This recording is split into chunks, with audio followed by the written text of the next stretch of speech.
김진의 돌직구쇼에 오신 여러분 반갑습니다. 김진입니다. 김경수 전 지사가 대법원에서 유죄를 선고받았죠. 청와대는 이틀째 침묵을 택했습니다. 야권에서는 유구무원 아니냐, 입이 있어도 말을 못하는 것 아니냐 라고 비판하면서 이 몸통이 문재인 대통령이다 라는 지적까지 나왔습니다. 청와대는 왜 입장을 내지 않고 있는 걸까요? 대통령의 최측근인 김경수 씨의 이번 범죄 행각에 대한 청와대 입장은 언제쯤 나오는 걸까요? 잠시 후에 이야기 나눠보겠습니다. 저는 비가 오나 눈이 오나 매일 아침 여러분을 기다리겠습니다. 김진의 돌직구쇼 지금 라이브로 시작합니다. 잠깐만.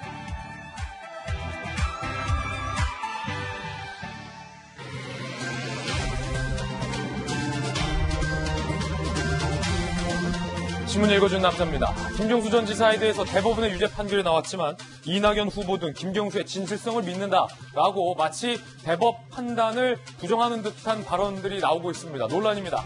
잠시 후에 이야기 나눠보겠습니다. 오늘 초간신문 함께 하시죠. 먼저 동아일보입니다. 청와대가 댓글 조작 이틀째 침묵하고 있습니다. 야당에서는 선거 조작 사건은 문재인 대통령이 사과를 해야 한다라고 비판을 높이고 있습니다. 여권에서는 김경수 씨가 오히려 드루킹에게 이용당했다, 뭐 이런 주장도 하고 있지만 오늘 동아일보가 단독 보도하고 있는 내용을 보면 더 이상 그런 말하기 쉽지 않을 것 같습니다. 김경수가 먼저 드루킹에게 연락한 적이 많았다라는 겁니다. 잠시 후에 어떤 내용으로 김경수가 드루킹에게 이른바 하청을 했다라고 볼 수 있는 메신저 내용들이 있는지 공개하겠습니다. 오늘 저희 김진의 돌직구쇼 상세하게 시청해 주시기 바라겠습니다. 다음 신문입니다. 이번엔 조선일보입니다. 이와 관련돼서 여권 내부에서조차 김어준 음모론이 잇단 자살골로 이어졌다, 자책골로 이어졌다라는 지적이 나왔습니다. 그래도 여당은 외사랑이다, 조선일보 비판하고 있는데 김경수 유죄 책임론 불거졌어도 여전히 김어준 씨에 대한 외사랑이 지극하다는 거죠. 특검 수용한 추미애 전 당대표에게도 여권 내부에서의 비난이 빗발치고 있습니다. 특히 김두관 대권 주자는 추미애 후보는 자살골 해트트릭을 했다라고 맹렬히 비판했습니다. 잠시 후에 민주당 내부에서도 추미애, 김어준 이 두 사람을 향한 비판의 목소리, 어떤 목소리가 나오는지 전해드리겠습니다. 다음 신문입니다. 이번엔 중앙일보입니다. 청해부대 우리 장병이 처음으로 당시 상황에 대해서 직접 증언을 했습니다. 피 가래를 토하는 장병들이 살려달라라는 비명을 들렸다. 문무대왕함은 지옥 같았다라는 증언이 나온 겁니다. 피 가래가 끓는 장병, 살려달라는 비명.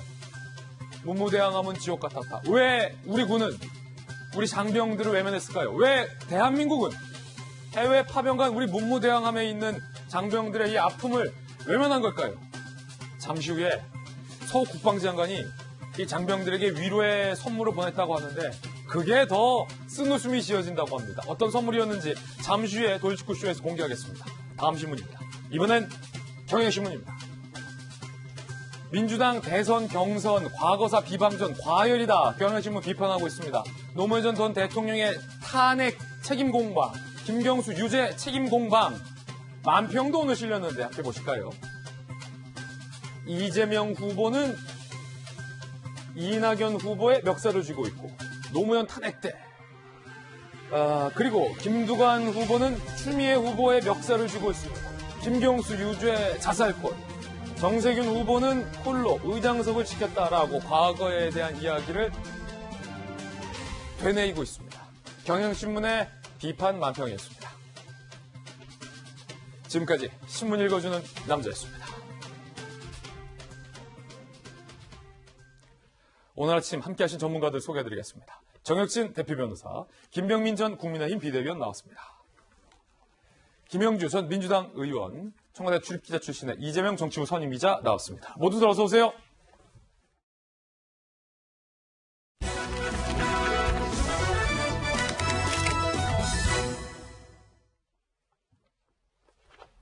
야당에서는 문재인 대통령의 최측근이었던 김경수 전 지사의 유죄와 관련해서 왜 청와대가 입장을 내지 않느냐라며 비판의 목소리를 올리고 있습니다. 톱뉴스 주제 공개하겠습니다.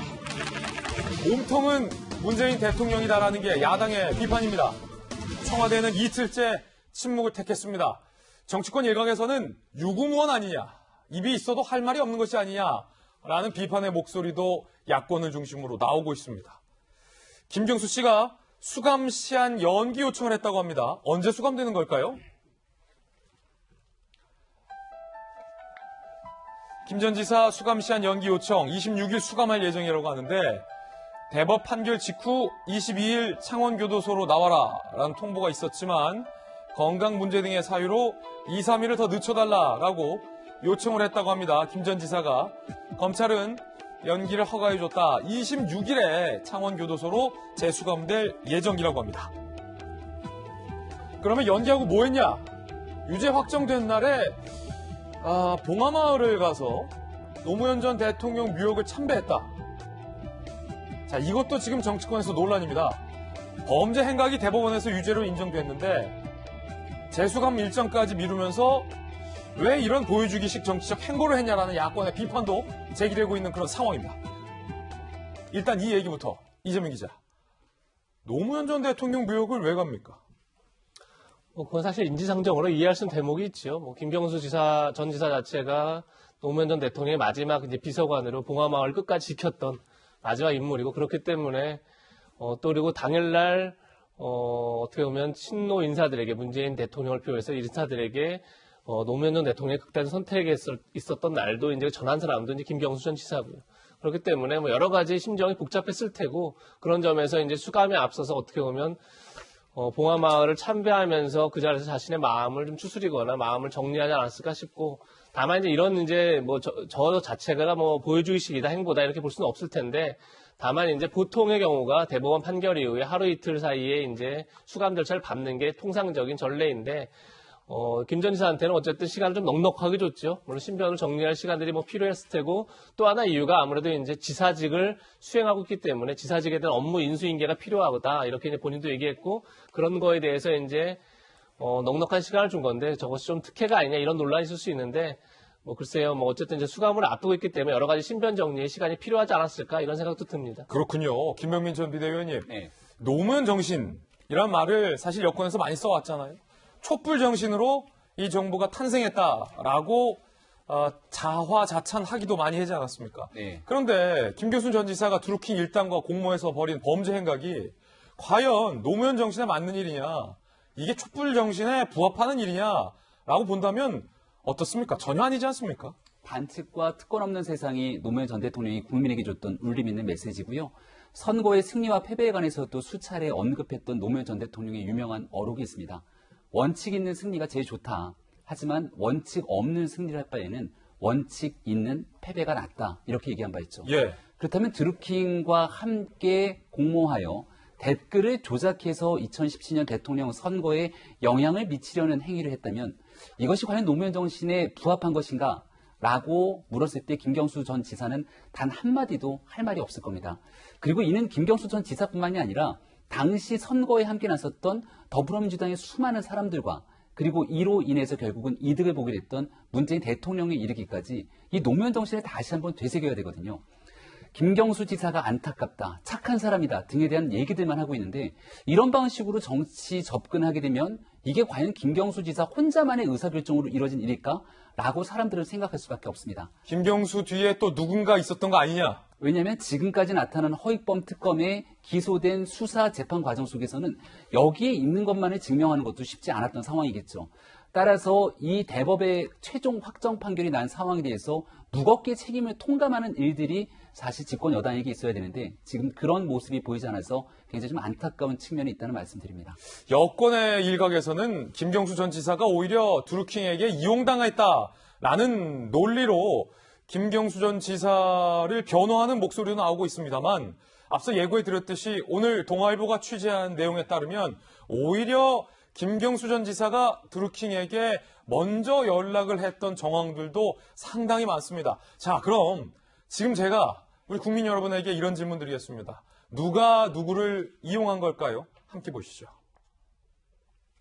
이용당했다던 김경수, 오히려 드루킹에게 32차례 먼저 연락. 이거 다 수사 내용입니다.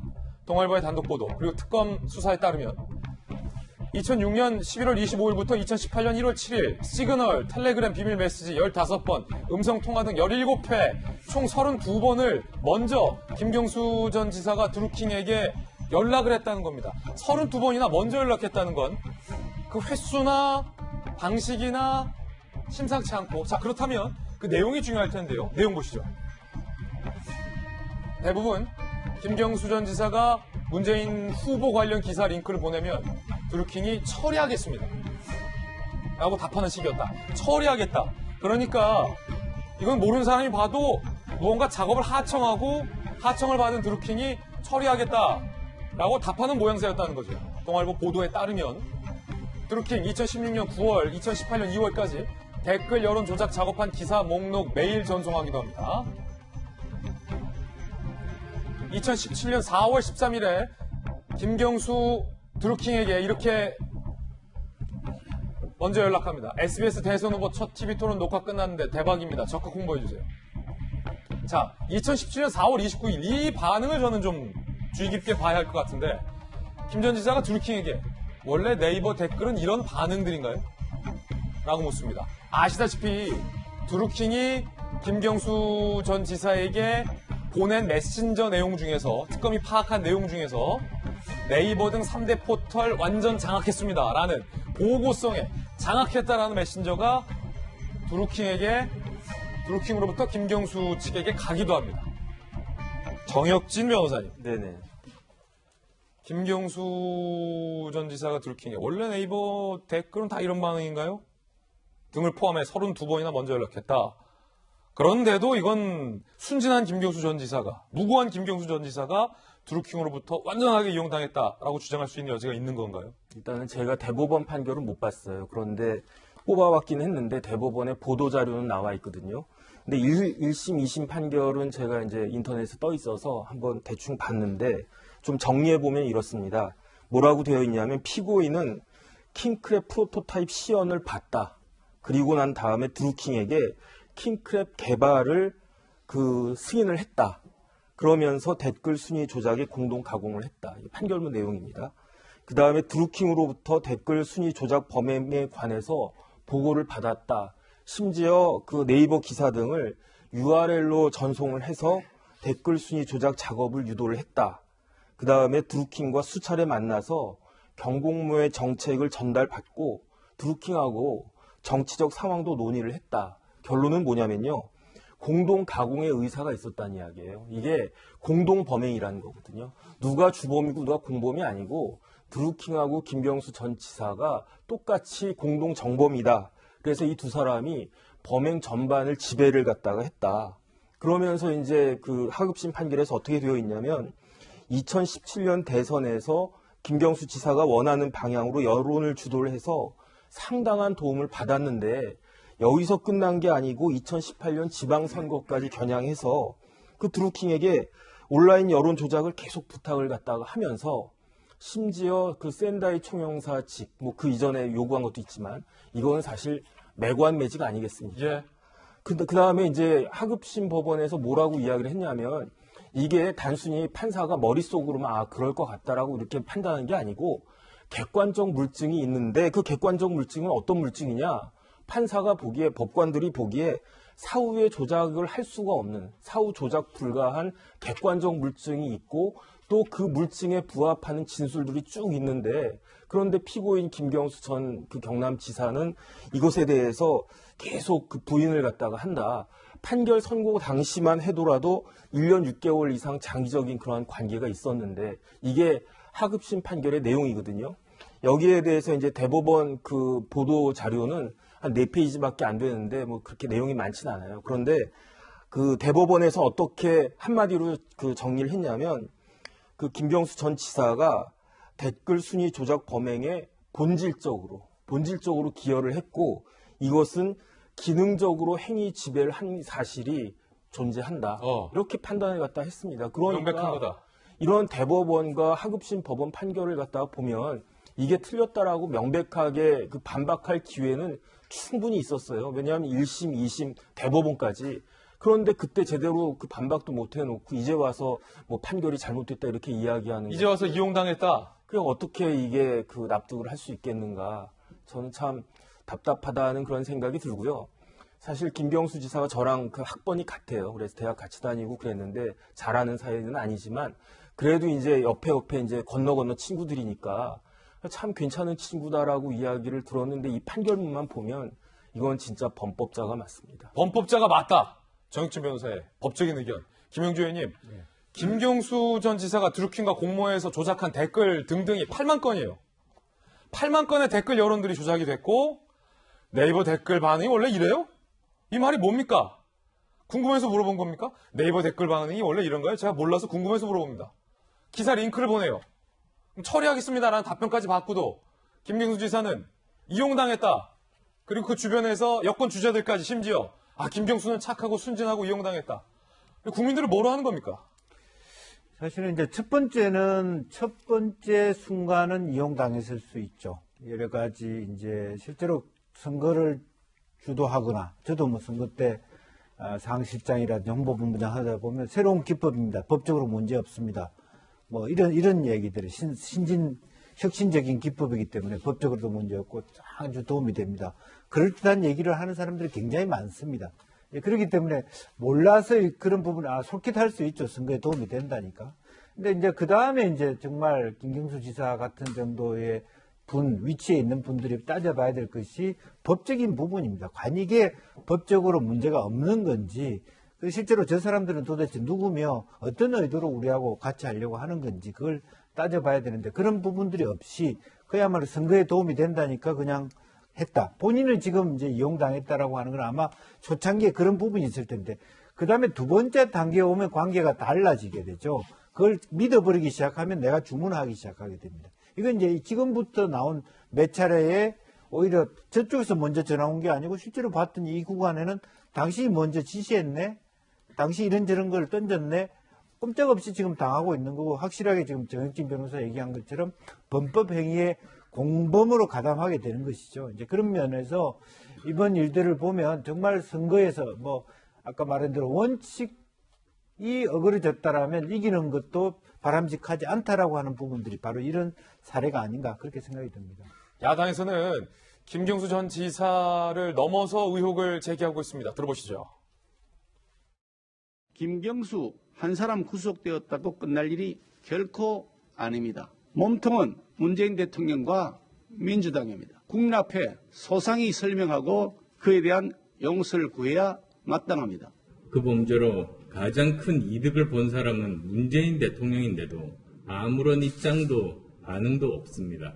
어차피 금메달을 딸 올림픽 유력 후보라면 도핑을 해도 상관없다는 주장 아닙니까? 범야권이 일제히 문재인 대통령을 비판하고 있습니다. 청와대는 침묵하고 있습니다. 몸통은 문재인 대통령이다. 야권의 주장이고요. 김경수로 끝날 일 아니다. 국민들은 상식적으로 질문할 수 있습니다.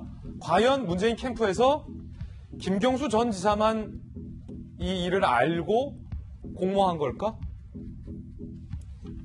지금 국민들은 당연히 질문할 수 있죠. 그리고 기자들도 국민들의 궁금함을 대변해서 청와대에 질의를 했는데 청와대는 계속해서 이틀째 답변을 하지 않고 있습니다. 이재명 기자, 청와대 출입했잖아요. 이 질문, 국민들이 청와대에 던질 수 없는 질문입니까? 대통령에게 던져서 안 되는 질문입니까? 저는 어제도 말씀드렸지만 대통령이 반드시 답변을 해야죠, 여기에 대해서. 왜냐하면 저희가 조금 전에 본 것처럼 대법원은 킹클랩 시연을 두고 김경수 지사가 킹클랩 시연을 봤다는 것에 대해서 합리적 의심 없이 증명된다 이렇게 표현하고 있습니다. 근데 제가 조금 전에 본 것처럼 김 전 지사가 먼저 연락을 합니다. 그리고 적극 홍보했으면 원하는, 적극 홍보가 뭔지 모르겠으나 그런 기사들을 보냅니다. 그러면 저쪽에서 처리했다고 답변이 옵니다. 자, 여기서 그 공모관계가 합리적 의심 없이 증명되고 있지 않습니까? 어쨌든 간에 댓글 여론 조작에 문재인 캠프의 핵심 중에 핵심 인사가 관여한 것은 합리적 의심 없이 증명되고 있습니다. 자, 그런데 이것이 과연, 물론, 이래서 승패에 어떤 영향을 미치고, 그렇기 때문에 당시 대선은 무효다. 이렇게 주장하려는 게 아닙니다. 제가 어제 가장 강조했던 건 이겁니다. 2003년도에 대선 자금 수사를 통해서 돈 선거에 고리를 끊어냈습니다. 그래서 지금 어쨌든 돈 선거에서 많이 자유로워졌습니다. 그렇다면 지금 선거를 가장 위협하는 게 뭔가? 바로 이겁니다. 여론 조작입니다. 온라인에서 여론 조작이 지금 현재도 광범위하게 이루어지고 있습니다. 정치인들은 솔직해져야 됩니다. 지금 선거 캠프에 온라인 대응팀이 없는 팀이 있습니까? 그 온라인 대응팀이 뭘 하고 있는 거죠? 그냥 단순히 온라인 여론이 어떻다 이걸 보고 있나요? 그렇지 않습니다. 다 대부분이 댓글을 통해서 물론 그것이 이제 광범위하게 진짜 뭐 기계를 통해서 여론 조작하고 있다는 단계까지 가지 않더라도 대부분 온라인 여론을 어떻게 하면 우리 쪽으로 끌고 올 것인지에 대해서 다들 그 작업들을 하고 있는 겁니다. 자, 이거 끊어내야 되지 않겠습니까? 그렇다 그러면 이번 사건을 우리가 어떻게 민주주의를 성숙시키는 계기로 삼느냐. 전 그것이 여권의 몫이고 그것이 대통령의 몫이다. 대통령은 다음 선거가 없습니다. 앞으로 선거가 더 투명해지고 그리고 더 민주주의의 발전에 기여할 수 있는 방향으로 끌고 가는 것 대통령이 해야 할 일인 거죠. 그렇기 때문에 이 질문에 대해서 답을 하고 대통령이 앞으로 여론 조작이 없는 선거를 만들기 위해서 어떻게 가야 된다는 방향성을 제시하는 것 좀 굉장히 지금 중요하다 이런 생각이 듭니다. 적어도 청와대가 두 가지는 밝혀야 한다는 지적이 많습니다. 문재인 대통령이 알았는지 몰랐는지, 즉 김경수 이외에 다른 연루된 사람이 있는지 없는지 이 두 가지 질문에 답변을 해야 한다는 지적이죠. 계속되는 대통령의 침묵은 국민을 무시하는 것이다. 최재형 전 감사원장은 이렇게 주장했습니다. 여론조작의 최종적인 수혜자라고 하실 수 있는 문재인 대통령께서 지금까지 아무런 말씀을 안 하고 계시다. 이거는 저로서는 하여튼 국민들을 무시하는 처사가 아닌가. 자, 그런가 하면 여권의 주요 주자들은 김경수 전 지사를 옹호하고 있습니다. 한 사람 한 사람씩 이야기 들어보시죠. 유감스러운 일입니다. 매우 유능한 이 지사였고 또 착한 정치인이었던 김경수 지사를 잃은 데 대한 안타까움을 금할 수 없습니다. 국정원 댓글 공작 사건과는 질적으로 다른 사건이라는 것을 말씀드립니다. 개인적인 믿음으로 볼 때 저는 김경수 지사의 진실성을 믿습니다. 2017년 대통령 선거는 문재인 후보께서 압도적으로 앞서가고 있는 상황이었기 때문에 그런 일을 할 필요도 없었고. 드루킹 같은 경우에 여론 조작을 했으니까 엄벌을 해야 마땅합니다만은 이제 드루킹과 김경수 지사가 공모를 했다고 하는 부분에 대해서는 저는 김경수 지사의 진심도 믿어야 된다고 생각합니다. 김병민 전 비대위원님, 네. 지금 현 정권, 여권의 핵심 주자들이고 대통령 주자들인데 저 장면을 보면서 그러면 여권의 핵심 인사와 친밀한 사람은 대법원에서 유죄를 받아도 대법원의 판단은 무시해도 되는구나 라는 생각이 들거든요. 그런 전례가 있죠. 이미 한명숙 전 총리의 대법의 최종 확정 선고가 나고 나서도 여전히 대법의 판결에 대해서 받아들이지 못하는 듯한 정치적 메시지를 내서 논란이 된 적이 있습니다. 지금 양립할 수가 없는 내용이 김경수 지사는 착한 사람이고 그의 주장을 받아들여야 된다면 대법원의 판결을 믿을 수가 없는 겁니다. 하지만 대법원의 판결을 존중하지 않을 수 없기 때문에 굉장히 애매모호한 목소리를 내고 있는데요. 어저께였나요? 동아일보의 허익범 특검에 아주 오랜 인터뷰 내용들이 쭉 실린 적이 있어서 면밀히 지켜봤습니다. 사람들이 크게 주목하지 않지만 굉장히 어려웠던 시기에 허익범 특검은 얼마나 고통스럽고 힘들었을까에 대한 그 고민들이 동아일보의 인터뷰 전문에 쭉 나와 있습니다. 생각 한번 해보십시오. 2018년도는 문재인 대통령의 이 대통령 지지율이 굉장히 높았던 때고 그 당시에 이런 사건들이 한 언론을 통해서 보도가 되고 나니까 김경수 지사는 이런 언론을 향해서 강하게 거친 공세를 하고 언론의 협박성 발언까지 하게 됩니다. 하지만 그 결과가 어땠습니까? 그리고 나서 경찰은 신속하게 이 내용들을 확인하기 위한 압수수색 등의 절차가 이루어졌습니까?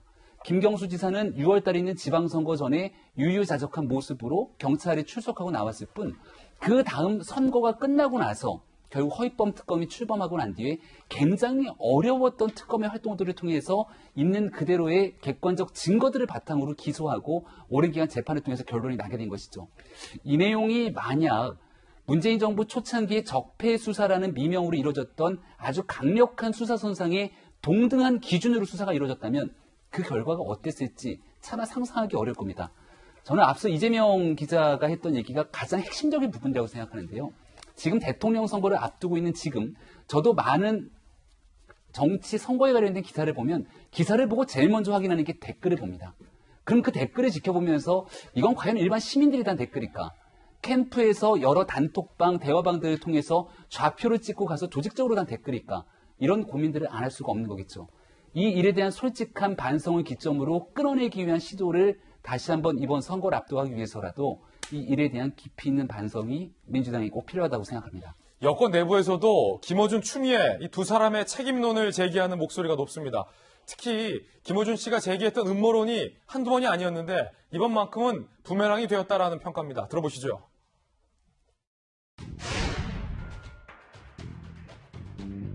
댓글 무대 있고요. 이거 누가 시키고 누구 돈으로 하는 건지 주요한 적폐 수사 끝나면 이거 수사 들어가야 된다고 봅니다. 식당에서 생태탕을 먹었다고 주장하고 있는데 혹시 그날 기억하십니까? 네, 오셨어요.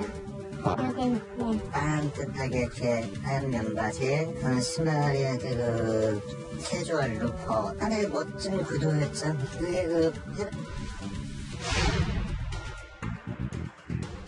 연말까지 이게 나올 수 있을까요, 백씨? 현실적으로? 그건 어려울 것 같습니다. 그 기자회견문 읽어보면 할머니가 쓰시는 게 아닌 건 명백해 보입니다. 예를 들면 소수 명망가에 의존하지 않고 뭐 이런 문장들이 있습니다. 정치권에서 등장하는 전형적인 단어예요. 소수 명망가. 누군가가 할머니에게 왜곡된 정보를 주고 발언을 한 것이다. 정익주 변호사님, 네. 지금 많은 음모론들 여론에서 시작하기로 김어준 씨의 입에서 시작이 됐고 특히 이 댓글에 누군가가 매크로 프로그램을 돌리는 것 같다. 상당히 잘 짚었어요, 김어준 씨가. 네네. 누구의 자금으로 이런 일을 벌이는 건지 댓글 여론이 조작되는 건지 적폐 수사 이후에 이거 수사해야 된다. 그리고 그때 당시 추미애 당 대표도 비슷한 주장을 하셨고 경찰 수사 시작됐고 잡고 왔더니 드루킹, 잡고 봤더니 김경수였어요.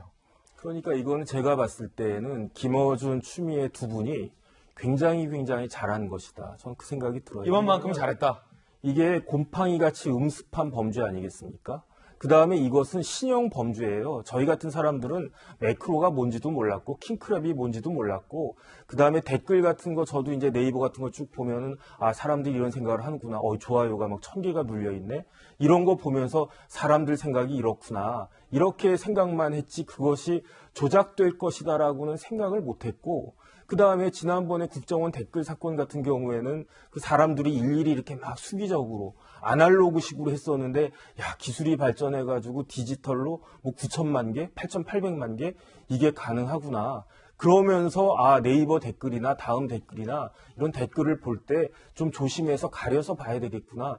이런 것들이 다 드러나게 해준 사람이 김어준, 추미애 두 분이기 때문에 굉장히 내가 잘했다. 어쨌든 뭐 김경수 지사가 이러이러한 일을 당하긴 했지만 그래도 우리나라 정치 발전에 선거 발전에 큰 영향을 미쳤다라고 그렇게 자긍심을 가져야 되는데 못하러 숨는지 저는 이해가 안 되고 추가적으로 딱 한 말씀만 드리면 저는 이 판결이 대법원 판결이 위법한 판결이라고 개인적으로 생각을 합니다. 왜냐하면 왜요? 공직선거법에 어떻게 규정이 되어 있냐면 선거 관련된 범죄에 대한 판결은 1심은 6개월 기소된 후로부터 2심과 3심은 각 3개월 총 1년 이내에 반드시 끝나야 된다라고 공직선거법에 명백하게 규정이 되어 있는데 기한을 어겼죠. 기한을 어겨도 한두 번 어긴 게 아니고 법원이 그다음에 제가 담당 대법관이라고 한다면 뭐 이동원 대법관 저도 개인적으로 조금은 아는데 되게 훌륭하신 분이라고 하는 건 인정을 하는데 제가 담당 대법관이라고 한다면 적어도 이번 보궐선거 이전에는 판결이 나왔어야죠. 그러면은 지금 경상남도 같은 경우에 앞으로 한 1년 남았는데 지사를 다시 뽑아야 되나 안 뽑아도 되긴 하거든요. 1년이 안 남았으니까. 그런데 엄한 그 경상남도 도민들은 지금 뭐 하는 겁니까? 저는 그렇기 때문에 이것은 그 대법원도 법원도 그렇게 뭐 그 큰 소리 칠 만한 그런 건 아니다라고 저는 생각합니다. 김두관 후보는 추미애 후보가 자책골 해트트릭이다라며 비판했습니다. 노무현 대통령 탄핵에 찬성도 했고 윤석열 총장을 대권 후보 1위로 만든 책임도 있고 이번에는 드루킹을 고발해서 김경수 지사가 사퇴하게 됐지 않습니까? 노무현 탄핵, 윤석열 3파, 김경수 사퇴, 자살골 헤드트릭 선수라고 중도에 포기하는 게 정치적으로 책임을 지는 게 맞다. 그렇게 생각하는 분들이 꽤 있는 것 같습니다. 자, 추미애 후보를 겨냥하면서 자책골 해트트릭 선수다라고 비판을 한 겁니다. 추미애 후보의 반응도 있습니다. 대응 필요 못 느낀다. 국민의힘과 괴를 같이 안 하면 좋겠다. 나는 드루킹 수사 촉구만 했고 의뢰는 안 했다. 국민의힘의 계략이다. 요게 근데 약간 궤변이라는 지적도 있는 게 김영주 의원님. 당대표가 드루킹 수사 촉구만 했고 의뢰는 다른 민주당 사무처에서 했다. 뭐 이런 설명이라 내 책임은 아니다라는 건데 당대표가 수사 촉구하지 않았으면 민주당에서 수사를 의뢰하지 않았을 것 아닙니까? 그러니까 그걸 그 당시에 추미애 대표가 주도적으로 했다는 것을 모르는 사람은 아무도 없습니다. 그걸 뭐 내가 안 했고 사무처가 했다. 이런 것은 내가 어디를 가는데 운전을 운전기사가 했다. 내가 운전 안 했다. 그 얘기하고 마찬가지죠. 회장님이 어디 호텔에 갔는데 나는 가지 않았다. 내가 운전 안 했다. 운전기사가 했다. 네. 그 얘기가 뭐가 다릅니까? 이제 와서 대응이 필요 없다 그러면 그 얘기까지도 안 했어야죠. 어쨌든 본의 아니게 이 일을 만들게 해서 아까는 정혁진 변호사는 잘한 일이라고 했는데 그렇게도 볼 수 없는 것이요. 실제로 야당이 했을 것 같아서 그래서 수사 촉구한 거 아닙니까? 솔직히 그렇죠. 얘기하면. 김원준 씨도 그렇고. 예. 그런데 여당이 그 당시에 말하자면 이제 동계올림픽 관련된 여론에 관련해서 이 문제가 촉발된 거 아니겠습니까? 남북 단일팀 때문에 이 문제가 촉발됐는데 그게 아마 추 장관이 하고자 하는 얘기는 아마 우리를 싫어하는 세력들의 음해일 것이다. 조작일 것이다. 그래서 시작된 거 아닙니까? 근데 그런 것이 뭘 그렇게 잘한 일이라고 볼 수 있습니까? 그래서 기본적으로는 또 김두관 지사가 사실은 똑같은 경남의 같은 어떤 도지사, 후배 도지사인 김정수의 이런 어떤 그 문제에 대해서 좀 억울해하는 듯한 표적으로 추미애 전 장관을 얘기했는데 추 장관도 사실 이 부분이 의도한 바는 아니지만 어쨌든 통감을 한다, 책임을 느낀다 이렇게 얘기해 맞습니다. 김영주 의원님의 돌직구 발언까지 들어봤습니다. 이번엔 저희가 준비한 두 번째 이슈 주제를 소개하겠습니다. 군의 한구령을 뚫은 지옥이라는 절규. 대한민국이 문무대왕함에 승선했던 우리 장병들 정예부대, 저희 채널A에서 방영하고 있는 강철부대의 준하는 정예 우리 군 장병들을 외면했다라는 이 암담한 현실 가운데 파견 갔던 장병들의 첫 직접적인 증언이 나왔습니다. 함께 보시죠. 피가래를 토하며 버텼다. 한 장병은 코로나 퍼진 문무대왕한 상황은 지옥이었다. 피가래가 나오고 살려달라는 사람이 속출했다. 환자가 늘어나는데도 먹은 건 타이레놀 뿐이었다. 이에 대해서 군 당국은 어제 저희가 보도했듯이 우기라서 그냥 감기인 줄 알았다. 이렇게 해명했다가 여론의 문매를 맞고 있습니다. 우기라서. 아니 피가래가 나오고 살려달라는 비명이 나오는데 우기라고요? 다시 한번 생각해도 황당합니다. 또 다른 분, 일을 쉴 수 없어 첫 증상 보인 조리병도 기침하면서 계속 일했다. 조리병이 기침하면서 일하면 어떻게 됩니까? 상식적으로. 확진자, 미확진자 모두 귀국 전날 방역하느라 밤을 새웠다. 아마 상부 보고용이었다. 확진자들도 배 쏟았겠다.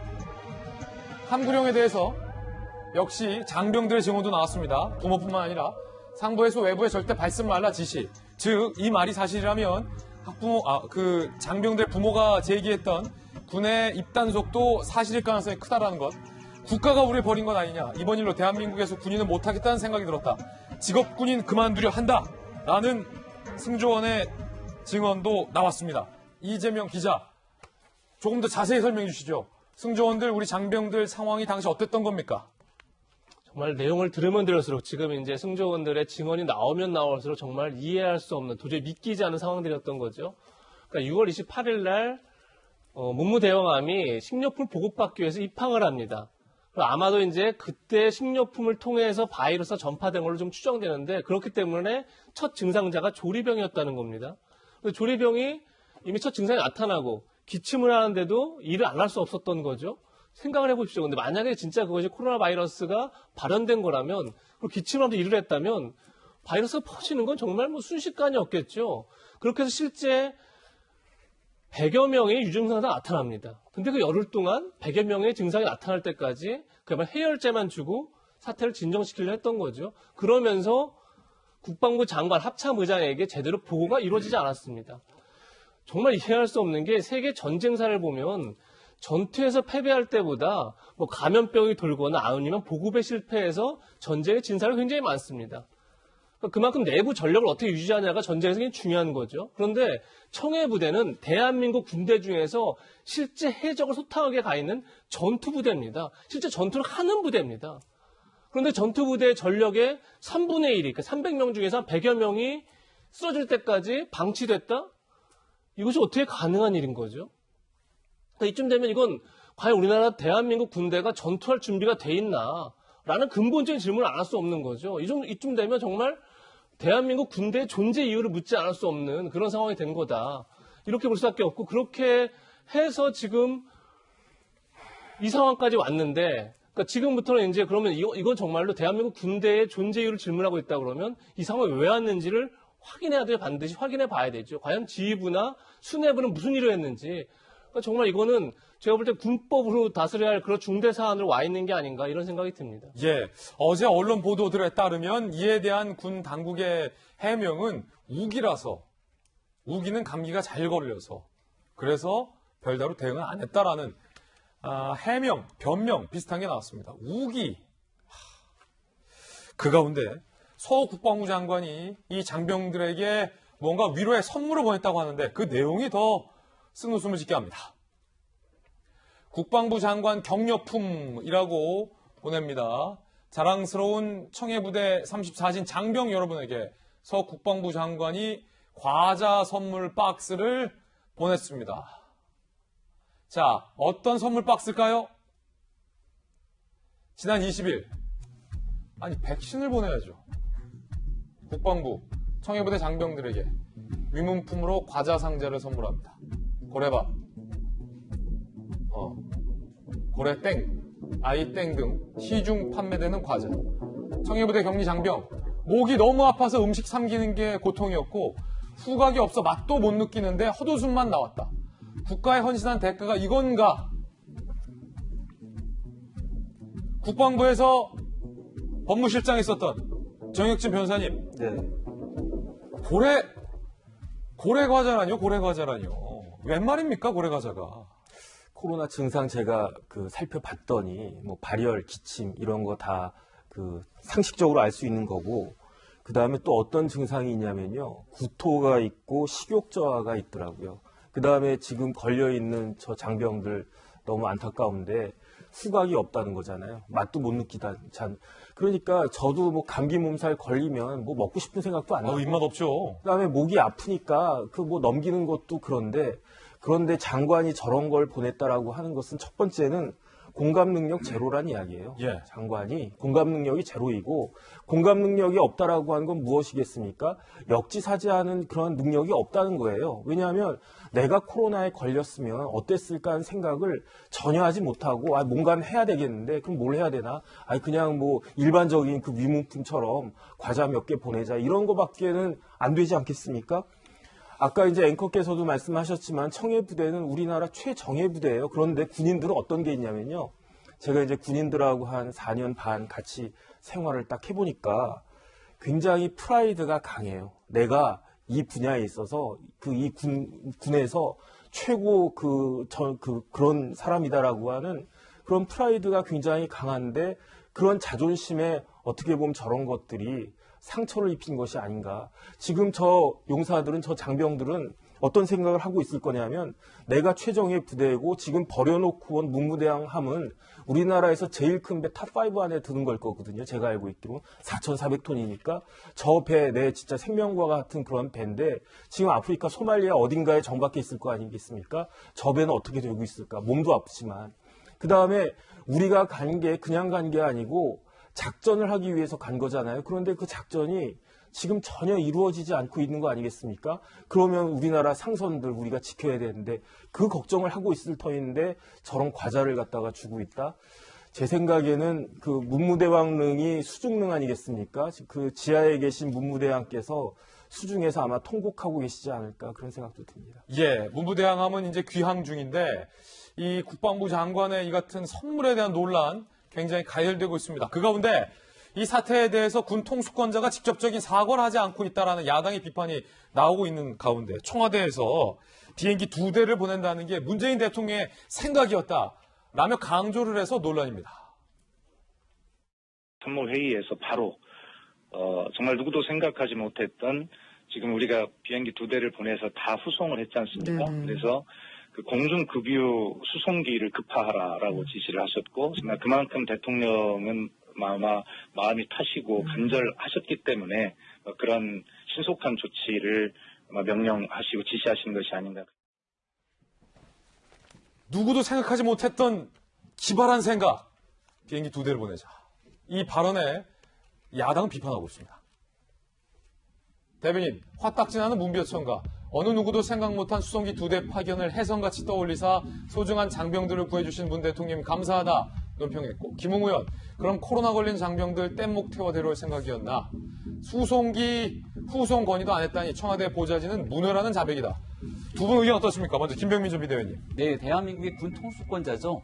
누구도 생각하지 못했던 후송기를 띄워서 도려올 정도의 대통령의 훌륭한 리더십들이 이렇게 극찬받아야 될 상황이라면 대한민국 군 통수권자로서 대한민국 군에서 아무런 조치도 취하지 않았던 청해부대 문무대항함에 왜 백신을 보낼 생각을 하지 않았고 왜 백신 접종을 하지 않았습니까? 여기에 대한 근본적인 물음, 그리고 대통령의 국민을 향한 사과, 군 통수권자로서의 책임, 이 문제를 언급하지 않고 저런 내용들이 이어지게 된다는 게 참담하고 도대체 어떻게 말해야 할지 모르겠습니다. 앞서 저 청해부대 내에서 있었던 참혹했던 상황에 대한 인터뷰들이 나오기 시작했는데 거기에서 제가 제일 가슴을 들끓게 만들었던 건 확진이 돼서 정말 고통스러운 상황이고 이제 곧 대한민국으로 들어와야 되는데 그 어려운 와중에도 확진된 장병들에게 배를 소독하라고 시켰다는 겁니다. 배를. 왜 배를 소독하라고 시켰겠습니까? 여기에 대해서 가지고 있는 의구심 하나는 이 배에 대해서 감염이 이루어졌던 일들에 대한 책임을 면피하기 위해서가 아닌가라는 얘기들까지 나오고 있는데요. 그렇게 아무도 생각하지 못했던 일들을 문재인 대통령이 직접 급하게 지시할 정도였다면 그 이후에 벌어지고 있는 이 수많은 일들에 대한 모든 책임은 결국 문재인 대통령인 군 통수권자로 돌아갈 수밖에 없을 건데 지금 잘못한 일은 솔직하게 잘못했다고 얘기하고 재발 방지를 위한 노력이 필요할 시점에 이 모든 것들을 적정 수준에서 책임을 화피하려고 하는 모습들이 결국 국민들의 화를 더 키우는 것이 아닌가 이런 생각이 듭니다. 예, 물론 이제 우리 박수현 수석이 하고 싶었던 메시지는 우리 국민들도 잘 알 것 같아요. 대통령이 전혀 미안한 마음을 없는 것이 아니냐라는 야당의 질의에 대해서 대통령이 왜 미안하지 않겠냐. 미안한 마음을 갖고 있고 그 연장선상에서 빨리 비행기를 보내서 데려오라고 지시한 것도 대통령이다라는 게 박수현 수석이 하고 싶은 진의라고 저는 보는데 이제 문제는 표현이죠. 그 누구도 생각하지 못한 기발한 방법을 대통령이 생각했다라고 말할 거리인가? 그건 아니잖아요. 그건 아니죠. 지금 이제 어쨌든 이 대통령께서는 이렇게 얘기해야죠. 누구보다도 깊은 책임감을 통감하고 계신다. 그게 먼저 나와야 될 일이고 또 그런 부분을 우리 회의에서 논의했고 이 문제에 집중하다. 이렇게 얘기를 했지. 그 무슨 옛날에 김일성, 김정은 이 체제에서나 있을 법한 문법식으로 김일성 축지법 한다 그렇게 말을 하는 것은 사실은 좀 시기적으로 좀 적절하지 않다 생각하고요. 제가 지금 현재 군이라고 하는 게 지금 코로나 전국에서는 국방부 장관의 힘이 누구보다도 큽니다. 왜냐하면 이건 바이러스와 관련돼서는 어느 나라도. 지금 우리는 이 정부가 수보회에서 생각해야 될 게 보좌관들 위주로 짜지 않고 광료 위주로 짠다면 총리, 국방부 장관, 복지부 장관이 이 전국을 주도해야 맞습니다. 근데 지금 우리가 회고에 보면 사실은 국방부 장관이 사과만 하고 앉아 있어요. 예. 저는 그건 매우 잘못됐다고 보여지거든요. 예. 실제로 또 이 문제는 청해 부대가 나타났을 때 제일 걱정한 건 두 개의 적과 싸워야 된다. 우리 군은 하나는 뭡니까? 해적과 싸워야 되고 하나는 생화학적, 즉 바이러스와 싸워야 된다. 그렇다면 전략이라고 하는 것은 한 장의 명운을 결정하는 거거든요. 그러면 기본적으로 최전선에 가는 우리 장병들한테 백신 먼저 맞게 해달라고 국방부 장관이 왜 그렇게 주도적으로 얘기하지 못하냐. 그리고 청와대 김호란 방역 책임관, 기획관도 왜 그런 부분에 대한 주도를 하지 못하냐. 그런 반성을 해야 될 텐데 누구보다도 생각하지 못했던 비행기 띄었다라고 또 국방부는 국방부 나름대로 아주 이렇게 빨리 데리고 온 것은 너무 잘한 일이다. 물론 잘한 일이죠. 그러나 사전에 예방하지 못한 것에 대한 책임은 누군가는 져야 된다. 그렇게 생각이 듭니다. 예, 김용주 의원님의 견해였습니다. 그런가 하면 조금 전에 뉴스 속보가 들어왔습니다. 오늘 코로나19 신규 확진자 수가 발표됐는데 역시 1,600명을 넘어섰습니다. 17일째 1,000명대고요. 사회적 거리두기 4단계는 2주 더 연장하기로 결정을 했습니다. 국민들의 건강을 최우선적으로 생각한 당국의 판단이었겠습니다만 지금 이 순간 저는 우리 자영업자들의 어려움이 예상돼서 너무 걱정되는 그런 마음입니다. 2주를 더 사회적 거리두기 연장하기로 했습니다. 라는 뉴스 속보 전해드립니다. 그런데 문재인 대통령은 앞서서 사회적 거리두기 4단계를 방역당국이 발표하자 짧고 굵게를 언급했습니다. 그런데 짧고 굵게가 되지 않는 상황, 지금 보셨던 것처럼 발생하자 청와대에서 이렇게 해명을 해서 논란입니다. 짧고 굵게라는 대통령의 발언은 2주로 끝낸다는 뜻이 아니었다. 2주 안에 끝내자는 의미는 아니었다. 짧게 고강도 조치를 끝내자라는 호소였을 뿐이다. 라고 해명을 했습니다. 그런데 청와대의 이 같은 해명은 청와대가 컨트롤 타워가 아니고 가교 역할만 한다라는 지난 발언과 맞물리며 또다시 논란이 되고 있습니다.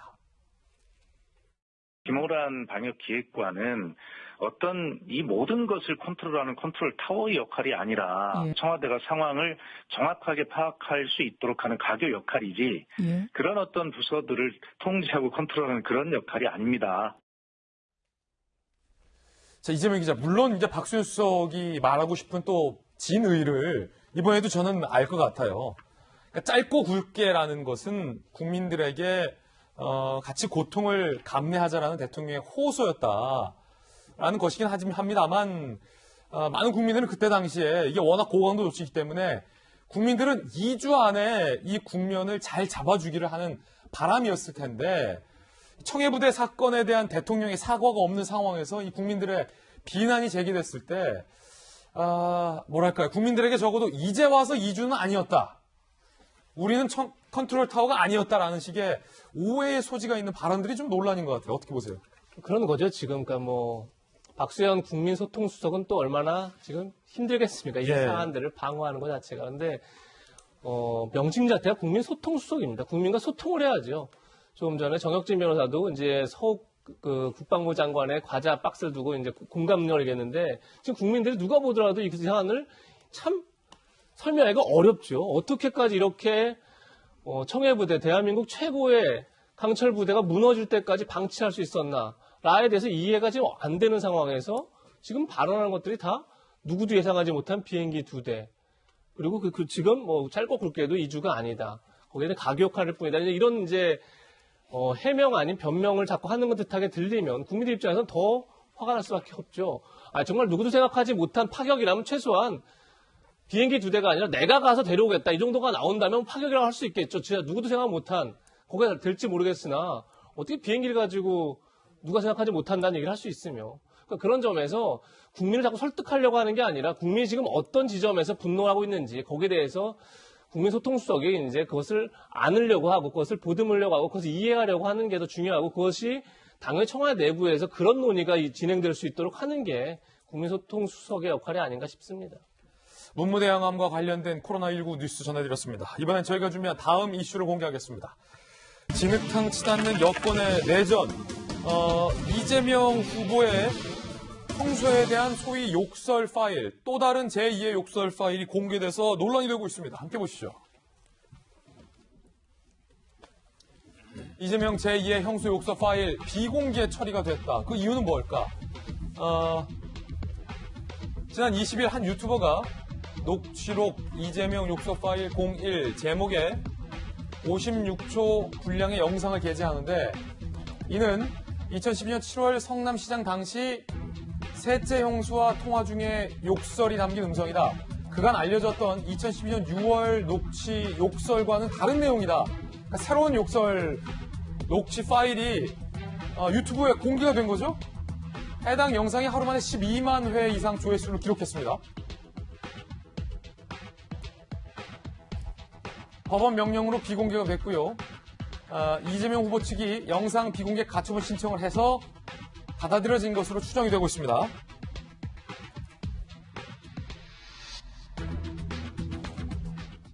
이재명 후보의 본인의 이야기부터 일단 들어보시죠. 뭐 전혀 사실이 아닙니다. 뭐 법적 조치를 하겠어요. 내가 잘못한 일인데 죄송합니다. 자, 일단은 이재명 기자, 새로운 욕설 파일이라는 게 무엇이고, 그러면 이 후보 측에서 요청하지 않았는데 법원이 알아서 차단 명령을 내린 건가요? 좀 약간 이해할 수 없는 약간 미스터리한 그런 상황으로 가고 전개되고 있는데, 일단 공개된 욕설 파일은 이전에, 그러니까 이미 2014년 선거 때나 2018년 경기도지사 선거 때나 욕설 파일 일부가 공개됐었죠. 그거와 다른 버전의 욕설 파일이 최근 하나 공개가 됐습니다. 2012년 7월 달에 녹음된 것으로 추정되는데, 아마도 그 당시에 이재명 지사의 형이 노모에게 폭언을 하고 폭행을 했다, 이런 사건이 있었고, 그래서 아마도 이재명 당시엔 성남시장이었죠. 시장 측에서 고소를 해서 아마 경찰 조사를 받았던 것 같습니다. 그러다 보니까 나오자 이제 조사를 받았느냐, 이렇게 이제 이재명 지사가 형수한테 물어보면서 이제 이렇게 욕설을 하는 그런 내용의 파일이었는데, 이틀 만에 비공개 처리가 됐어요. 사실 저는 그 전에 이제 들어봤는데, 이제 그런 이제 굉장히 이제 심한 욕설도 있었고, 이제 어떤 이제 그 양쪽에서 이제 언쟁을 벌이는 그런 내용이었는데, 비공개가 됐으니 당연히 그렇다 그러면 이재명 지사 측에서 비공개 요청을 법원에 했나 보다라고 생각하는 게 상식적인 거죠. 그렇지 않고 제3자가 그것을 요청할 수는 없는 거고, 제3자가 했다 그러면 당연히 법원에서 받아들일 리 없겠죠. 그런데 어제 이재명 지사는 그거 관련해서 법적 조치를 취한 거냐라고 했을 때, 그렇지 않다. 누가 그런 얘기를 하느냐? 내가 잘못한 거다. 라고 했으면 이재명 지사가 하지 않았다는 얘기가 되죠. 그럼 도대체 이것은 왜 비공개됐는지. 근데 글쎄요, 이 문제에 대해서는 어쨌든 비공개한 측이 법원으로부터 뭔가를 받았기 때문에 비공개했으니까, 제가 볼 땐 사실 여부, 진실 여부가 도대체 어떻게 비공개됐는지는 조만간 규명이 되지 않을까 싶습니다. 김명민 전 비대위원님, 혹시 저 욕설 파일 들어보셨습니까? 네, 어제 아침에 보도가 된 상황이었고, 언론에 보도가 돼서 그 해당 유튜버의 유튜브에 들어가 봤습니다.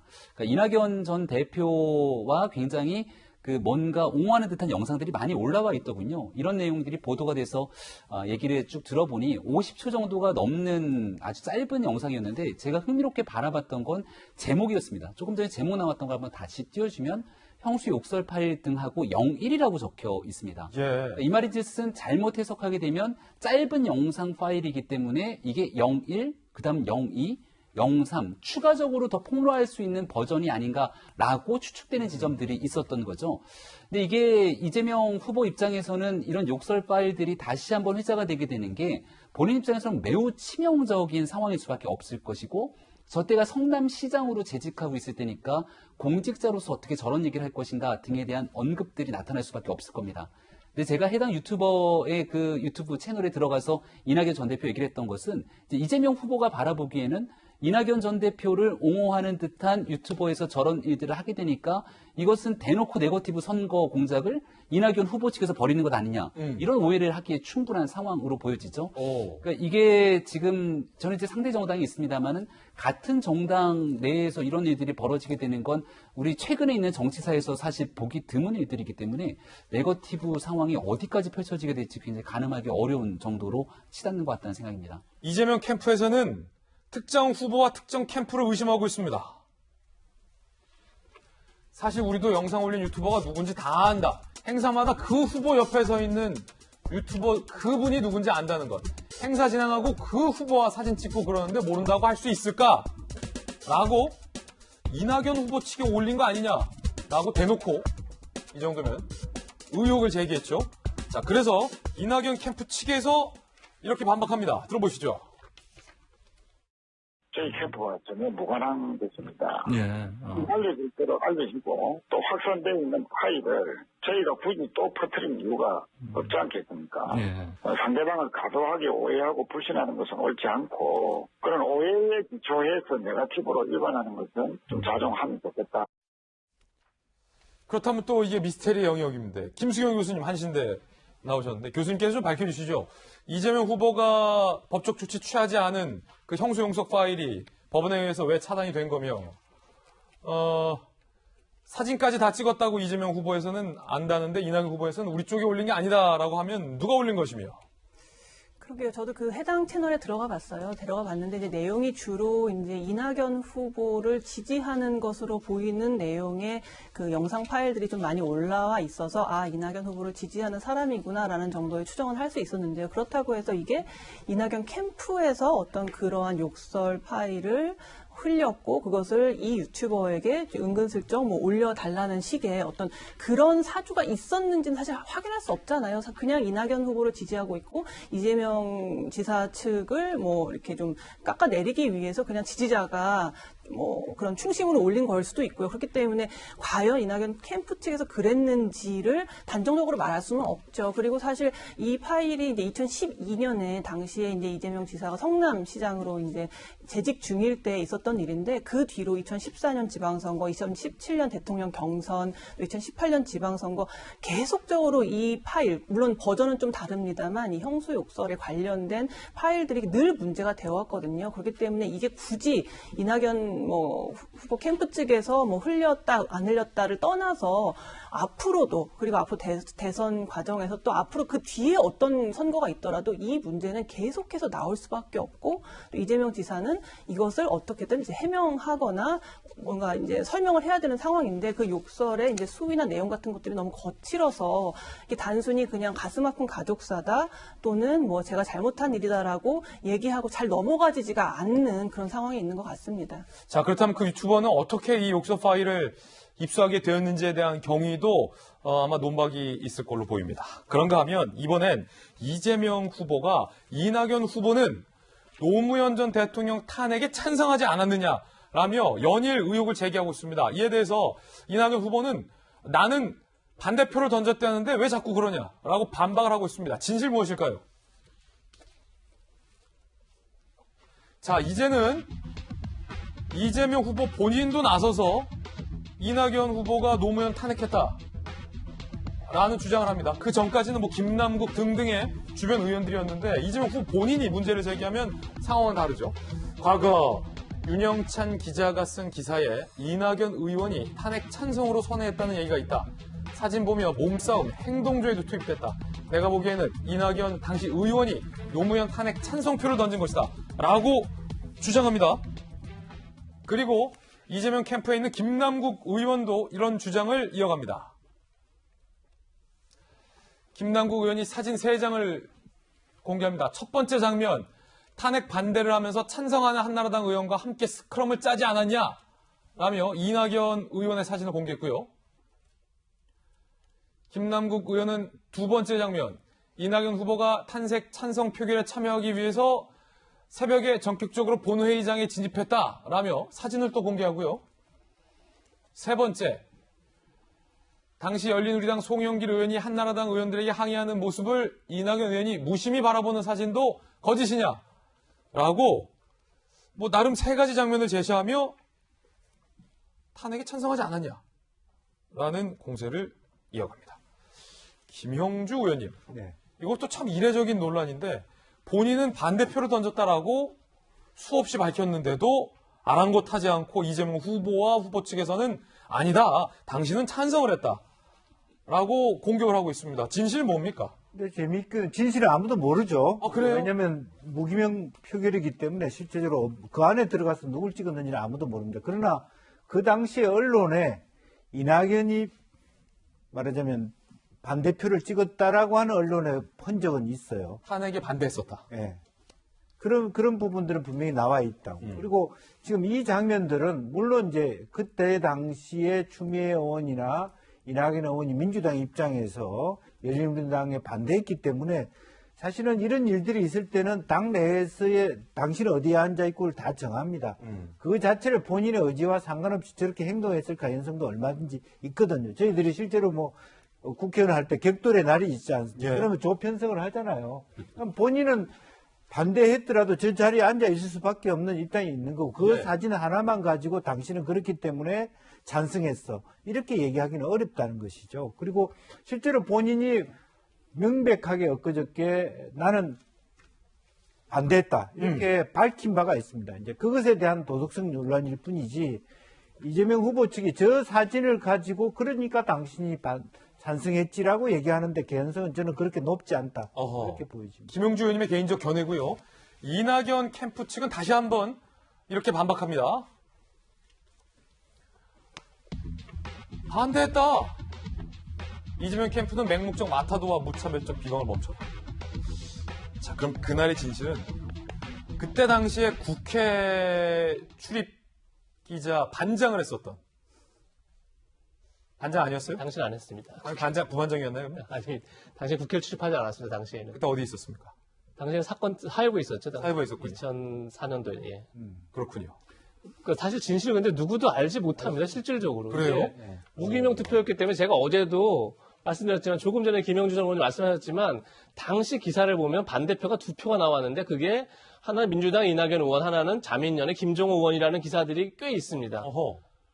만약에 두 사람이 나도 반대했다. 그러니까 16대 국회의원 중에서 뭐 그렇다 그러면 이제 그때부터 진짜 이제 진실 공방으로 가는 거죠. 아, 누구 한 명이 반대표가 2표인데 나오면 그렇죠. 또 누군가가 나와서 나도 반대했다 그러면 그때부터 이제 이게 굉장히 복잡해지는 문제가 되는데. 김영주 의원님 몇 대 국회의원이었어요? 17대. 아, 그 다음이었구나. 예.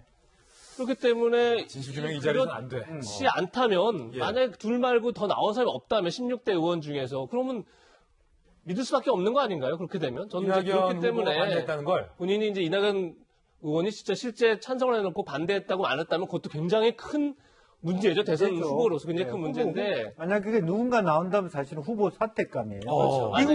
미국을 기준으로 보면. 그렇죠. 그건 굉장히 그건 거짓말 논란을 가는 거죠. 거짓말 논란이. 이게 이제 찬반 논란이 거짓말이기 때문에. 그런데 지금 이재명 후보는 이낙연 후보에게 당신이 지금 거짓말하고 있는 거 아니냐라는 말을 하는 것과 같은 거 아니에요? 그렇죠. 그런 거죠, 지금. 그렇다 그러면 반대표 2명을 찾아내야만 하죠. 이재명 캠프 입장에서는. 그렇죠. 16대 누구 중에. 그것이 논쟁이 계속 갈 수 있는 건데 그렇지 않다 그러면 지금 보여준 저 사진의 상황으로 조금 전에도 얘기했지만 그냥 어쨌든 한나라당과 민주당이 손을 잡고 탄핵을 추진했습니다.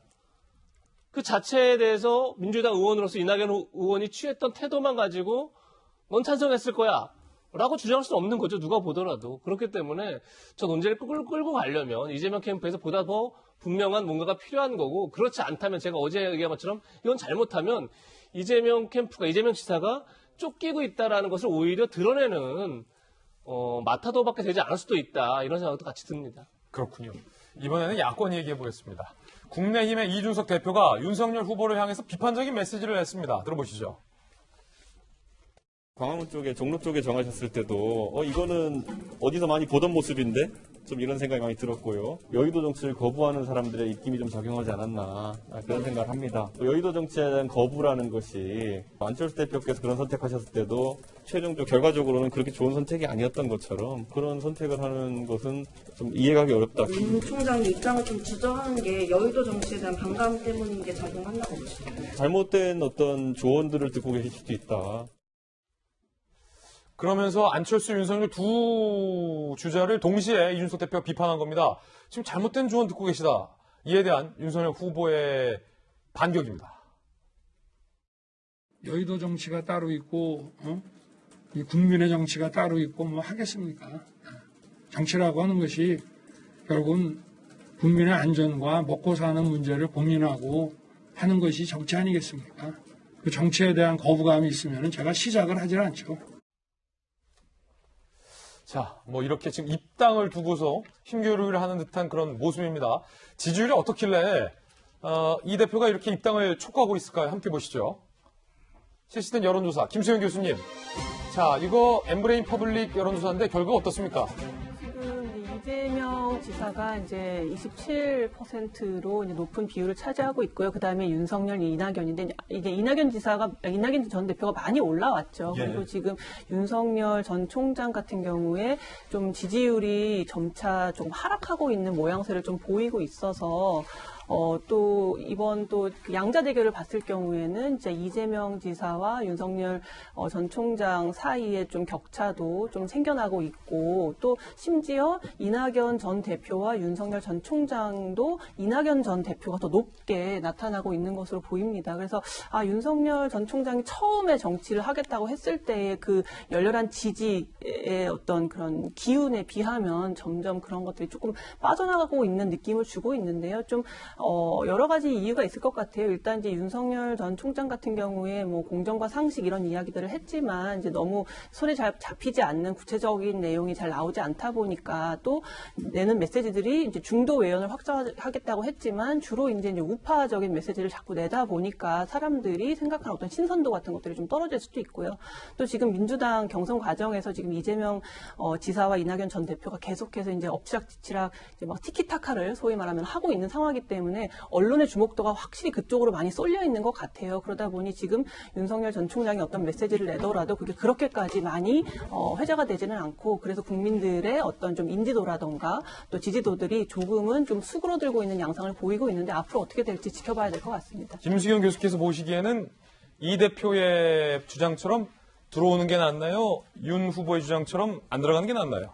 참 고민이 될 것 같아요. 어쨌든 그 기성 정치와는 좀 선을 긋고 뭔가 좀 새로운 정치를 해보겠다는 지금 입장에 있는 것이 이제 윤 전 총장이기 때문에 국민의힘에 전격적으로 입당을 해서 거기 안에서 또 경선을 치러야 하는데 그렇게 되면 사실 들어오라고 할 때는 굉장히 여러 가지 말들로 이제 들어오라고 하겠지만 막상 그 안에서 진짜 현실 정치를 겪다 보면은 어떻게 될지 모르는 거거든요. 그래서 지금 윤 전 총장 같은 경우에는 확 들어가기로 전격 결정하기도 쉽지 않은 상황인 것 같아요. 그래서 아마도 좀 바깥에서 이제 국민의힘 바깥에서 점점 자신의 지지도와 입지 같은 것들을 좀 더 굳히고 난 다음에 국민의힘에서 뭔가 경선 같은 것들이 좀 치러지고 나서 나중에 어떤 단일화를 이루는 식의 방식이 오히려 자기에게 유리하지 지금부터 벌써 들어가가지고 그 당내에 있는 여러 주자들과 경선을 치러 나가면서 그것들을 산 넘어 산으로 가기에는 너무 여러 가지 어려움이 있다 이렇게 판단하고 있는 게 아닌가 싶습니다. 그렇군요. 이번엔 저희가 준비한 다음 순서입니다. 뜨거운 뉴스들만 모아봤습니다. 돌직구쇼 오늘의 핫쌈 공개합니다. 제가 많은 신문기사 읽어본 것 중에서 이 신문기사를 보고 너무나도 안타까워서 저도 굉장히 눈물을 흘렸던 기사입니다. 소개해드리죠. 자, 이 사진. 또 먹먹해지는데. 천안함에서 정종률 당시 32살. 어려요. 한참 어려요, 저보다도. 정종률 해군 상사. 참, 이 32살의 어린 아빠가 천안함 복심으로 전사합니다. 자, 이 어린 아빠는 아내와 어린 아들만을 세상에 두고 하늘나라로 갔습니다. 정종률 상사의 부인이 6살 아들을 키우기 위해서 이제 보험사에서 일하면서 이 말이 참 가슴 아파요. 아빠를 기억하고 존경하며 바르게 자라라. 늘 당부를 했다고 합니다. 그런데 이게 제가 어린 아들이 있어가지고 3년 전에 암이 발병하고 이 부인이 엄마죠. 주변에 폐를 끼치고 싶지 않다고 암 투병을 숨기다 올해 초에 천안함 함장에게 제 아들을 부탁드립니다 라는 말을 남기고 그제 안타깝게 별세를 했다고 합니다.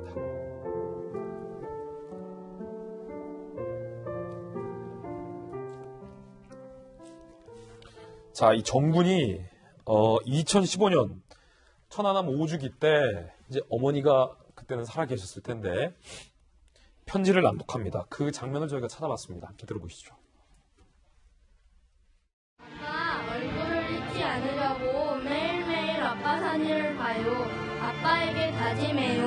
아빠의 꿈을 이룰 수 있도록 강한 남자로 자라겠다고. 그래서 반드시 자랑스러운 군인이 되겠다고 약속해요, 아빠.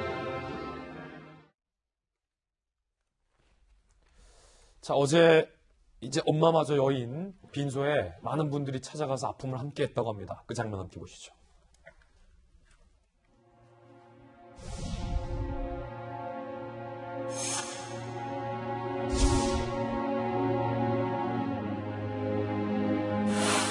우리 사랑스러운 아버님을 두셨는데 예금 결사들을 잘 챙기도록 하겠습니다. 23세 이상으로 5년을 더 연장해서 지급할 수 있도록 협의를 했습니다. 하고싶은 분들이 있을 때 여기 계신 많은 분들이 진짜 열과성을 들여서 도울 테니까 망을 모아서 돕는 거는 부끄러워하지만 꼭 받아야 되는 도움이다. 그만큼 우리가 그 아버님한테 빚을 졌기 때문에.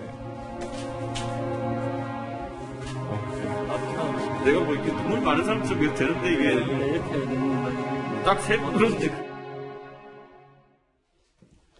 자, 이 가족 사진을 보면 너무나도 가슴이 아픕니다. 김병민 비대위원님도 이제 그때 당시에 이렇게 어린 아들을 두고, 이 사진에 지금 많은 분들이 좀 안타까워하고 있습니다. 그때 6살 아이가 건강하게 잘 성장을 했고요. 잘 자랐습니다. 아이를 키우기 위해서 지냈던 어머니의 그간의 생활을 생각해보면 얼마나 고통스럽고 힘든 나날이었을까라는 생각이 들기도 하고요. 어제는 여야 많은 정치인들이 모여서 고인을 추모하고 서로가 이제 따뜻한 말들을 건네려고 노력을 많이 했는데 그간 받았던 경제적인 상황이라든지 여러 어려움들도 있었겠습니다만 어제 저 자리에 천안함 함장의 모습도 보였고 그동안 우리가 지난 10년 동안 이 천안함에 대한 북한의 폭침을 두고 정치권에서 얼마나 있을 수 없는 얘기들을 많이 쏟아냈습니까? 상처가 주는 얘기들을 더 이상 하지 말고 국가를 지키기 위해서 정말 목숨을 바쳐서 희생한 우리 장병들이 있고 천안함 용사들이 있는데 그들이 과거에 했던 인터뷰 내용들을 쭉 지켜보게 되면 얼마나 지난 기간 마음속에 고통과 상처를 받았는지 이루 헤아릴 수 없는 얘기들이 많이 있습니다. 대선 주자들을 비롯해서 많은 정치권들이 사실 저 자리를 찾았는데 절대로 잊지 말고 잘 성장하고 또 두 번 다시 이런 일이 일어나지 않을 수 있도록 해야 되는 근본적인 일들이 무엇인가를 좀 저는 깊이 고민했으면 좋겠습니다. 얼마 전에 민주당의 부대변인이 이 천안함 폭침과 관련해서 씻을 수 없는 망언을 했을 때도 거기에 대해서 과연 제대로 된 조치들이 있었는지에 대한 얘기들까지도 저는 생각이 나는데 지금 여야 정치권이 와서 정말 마음을 다해 이 청년이 건강하게 성장할 수 있도록 도움을 주는 만큼 두 번 다시 대한민국에 이런 일들이 일어나지 않도록 하기 위해서 모두가 함께 깊이 숙고하는 그런 시간이 됐으면 좋겠습니다. 야, 근데 좀 안타까운 소식이요. 이 유족연금이라는 제도가 있습니다. 참 좋은 제도인데 이게 제도적으로 좀 한계가 있다라고 해요. 함께 보시죠. 보시면 정종률 상사 아버지도 이제 여유 없고 어머니까지 홀로 보험일 하면서 아들을 키웠는데 암투병으로 돌아가셨죠. 순직 유족연금 현행법에 따라서 아들은 19세까지만 수령이 가능하다는 거예요. 그럼 이제 엄마도 없고 아빠도 없는데 순직 유족연금을 못 받게 되는 거예요.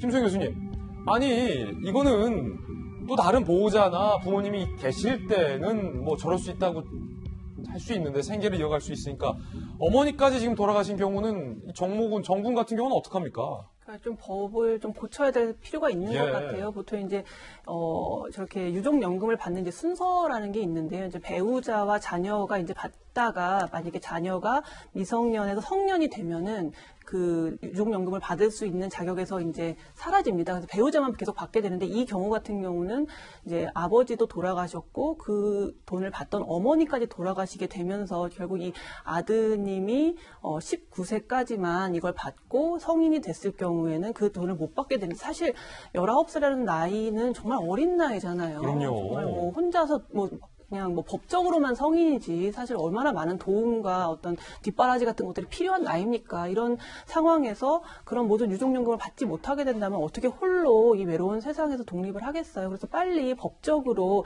이런 좀 예외적인 경우긴 하지만 일반적인 케이스는 아니지만 이러한 예외적인 경우에는 어떻게 좀 더 그 유족들에게 더 많은 연금을 지급할 수 있을지를 좀 고쳐서 법을 개정할 필요가 있어 보입니다. 예. 전남 무안에서 UFO가 관측됐습니다. 한 제보자가 직접 촬영한 사진이고요. 보시는 것처럼 이거 원반 모양의 번쩍이는 비행체가 일정하게 계속해서 비행을 하고 있습니다.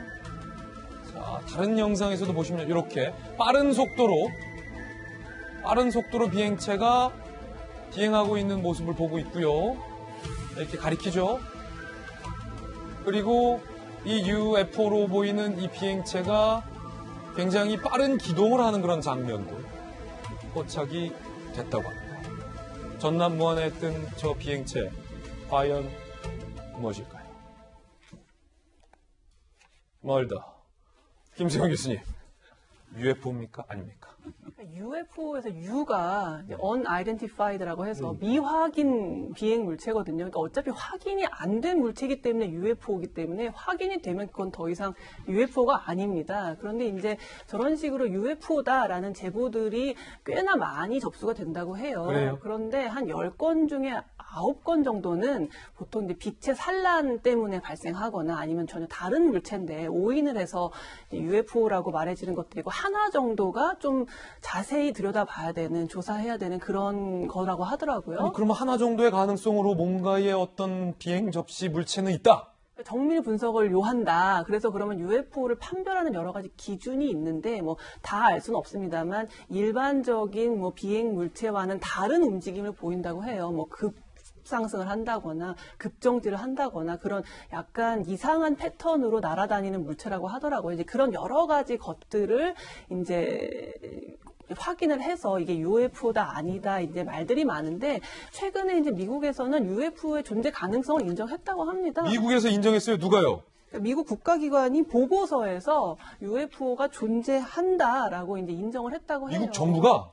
그렇다고 하네요. 그래서 앞으로 진짜 이제 이런 식의 논란들은 계속해서 있어 왔는데 UFO가 있냐 없냐 제가 막 아주 어렸을 때부터 저러한 뭐 UFO가 있다 없다 이제 말들이 많은데 저 부분에 대한 아마 연구들이 계속 되지 않을까 그런 생각이 듭니다. 자, 지금 김수영 교수님께서 미국에선 UFO를 인정했다라고 말씀하셔서 분명하게 말하면 이제 미국의 보고서에서는 여러 가지 가능성 중에 있는데 우리가 아는 어떤 그 외계에서 온 비행체가 아니라 적국의 신형 어떤 비행 기술로 미국의 어떤 국방 당국은 의심하고 있다라는 가능성이 있다라는 부연 설명인 건데, 자, 두 분께서는 어떻게 보세요?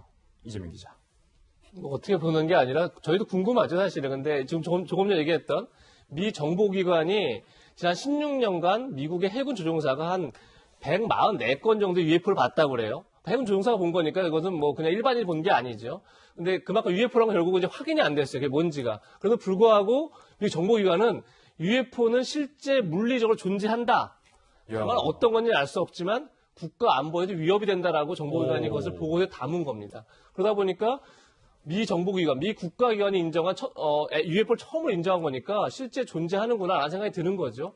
다만 이제 조금 전에 얘기했지만 우리나라도 한 해 한 700건 정도의 UFO가 발견되지만 실제 그중에 진짜 UFO, 그러니까 확인되지 않은 비행물체는 두세 건에 불과하다고 하더라고요. 그러니까 이게 무한에서 발견된 건데 실제 그건지 알 수는 없으나 어쨌든 간에 어제 경찰하고 소방대가 갔지만 아무것도 발견을 못했다고 그래요. 그리고 실제 무안공항에서 비행기도 없었다고 하니까 이착륙한 비행기가 굉장히 궁금한 사안은 맞는 것 같습니다. 자, 시간이 없어서 김영주 의원님의 판독 결과는 다음 주에 저희가 한번 들어보도록 하겠습니다. 저희는 60초 광고 후에 돌아옵니다. 잠시 후에 뵙죠. 네, 오늘 저희가 준비한 소식 모두 다 전해드렸습니다. 좋은 주말 보내시고요. 저희들은 다음 주 월요일 아침 8시 50분에 풍성한 소식 들고 인사드리겠습니다. 오늘 하루는 분명 어제보다 나을 겁니다. 좋은 하루, 건강한 주말 되시기 바라겠습니다. 감사합니다.